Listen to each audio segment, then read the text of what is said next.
Hello grade 12, welcome back to my lecture. Chapter 6, Molecular Basis of Inheritance. So today we will discuss the next part of the chapter, which include Lac-Operon model.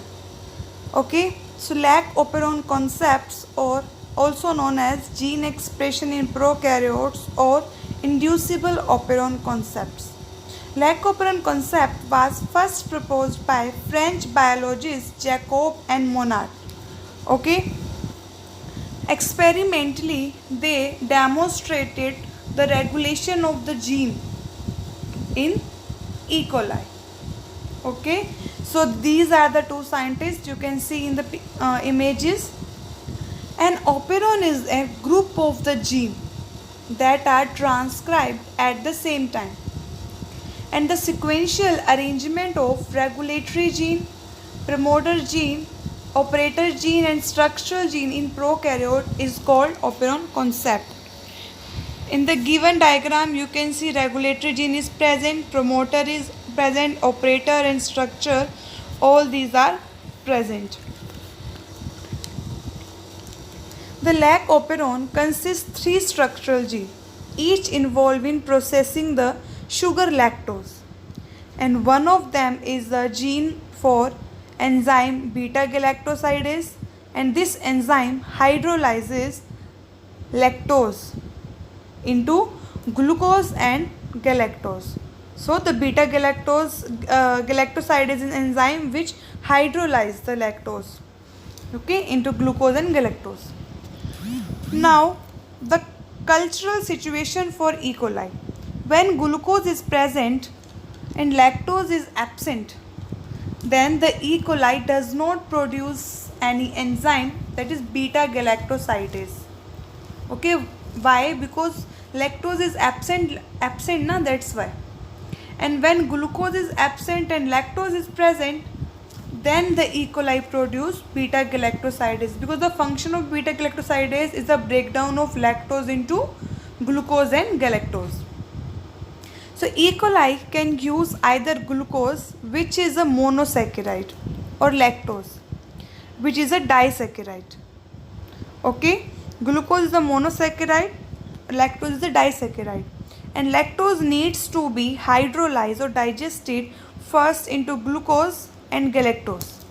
Okay, so there are different genes. First is the promoter gene.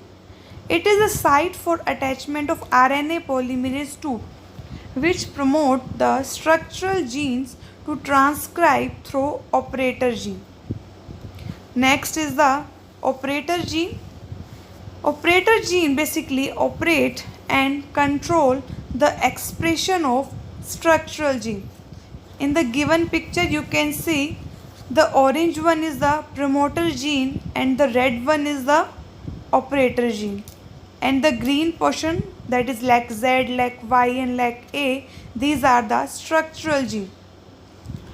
Okay, and regulator gene which regulate the operator gene or incorporation with repressor chemical.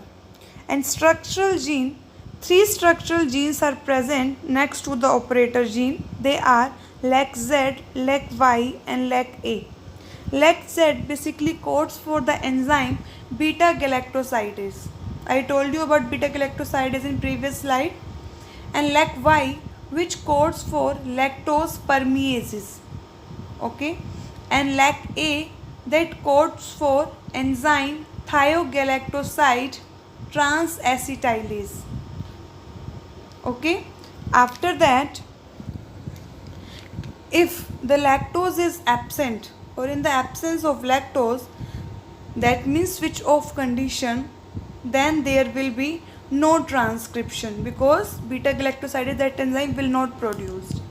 And the E. coli bacteria that cultured in the absence of lactose media, it would not produce enzyme beta-galactosidase, that necessary for the lactose metabolism. And in that case, that operon repressor will combine to the operator gene and RNA polymerase that will not bind to operator gene. Why? Because that site is consumed or occupied by the repressor. After that, in this condition, structural genes are switched off. So in the absence of lactose, the repressor protein synthesized by regulator gene that binds to the operator gene. I told you that regulator gene will synthesize repressor, and that repressor bind to the operator gene, so that that site will occupied by repressor and RNA polymerase will not bind to that site and no transcription will occur. So this block the RNA polymerase to transcribe structural gene, hence the enzyme are not produced by LAC-Z, LAC-Y and LAC-A.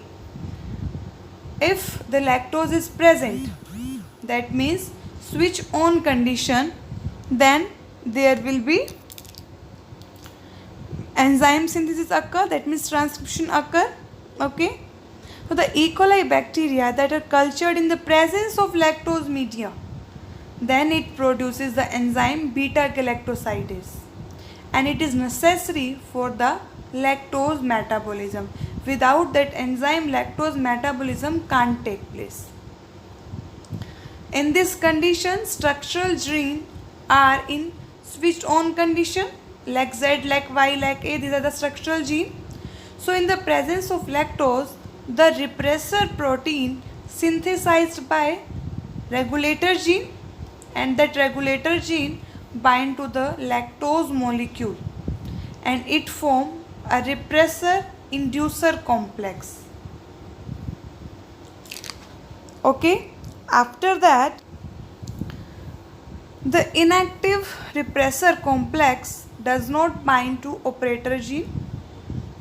Okay, that repressor will inactive on that time, and then RNA polymerase 2 transcribe structural gene to produce enzyme, because if the repressor will not bind, then the space will not occupied by any repressor gene. So during that time, RNA polymerase will bind and they produce enzyme for the lactose metabolism. Okay, so rest part we will discuss in the next lecture. Till then, stay at home, stay safe, be happy, and thank you.